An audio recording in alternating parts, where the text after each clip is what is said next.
They do it on the left, they do it on the right. They gaslight you, they manipulate you, they promote narratives.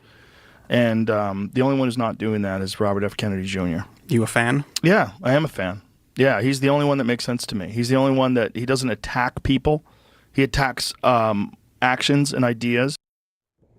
An about-face from Joe Rogan just 3 months ago. One of the world's most popular podcasters thought RFK Jr. was the only option in the 2024 race. But now, on the eve of the election, Rogan formally endorsing Donald Trump. He announced that decision after his interview with billionaire and Trump ally Elon Musk. Rogan wrote in a post on X last night that Musk, quote, makes what I think is the most compelling case for Trump you'll hear, and I would agree with him every step of the way.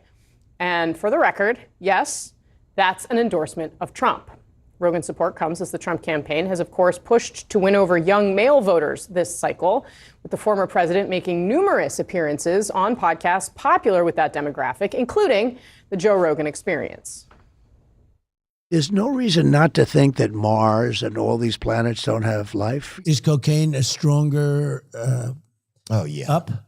Yeah, yeah, yeah. A lot of wrestlers they'd want to do the UFC thing, but they can't take the shots. I played football too. I didn't particularly like it. What position were you? No, I didn't like it. I played tight end. And I'll tell you about TikTok. Trump is going to keep TikTok going.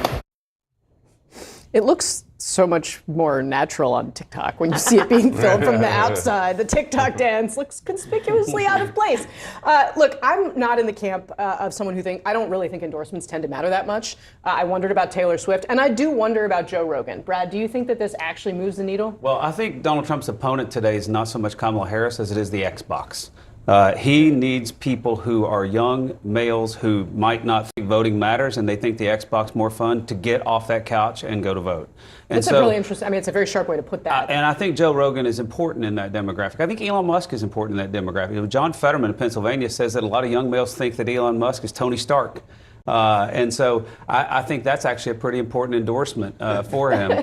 So I do think it's been a unique strategy. And, you know, Donald Trump's interview with Joe Rogan has been downloaded 90 million times. That's a third of the country.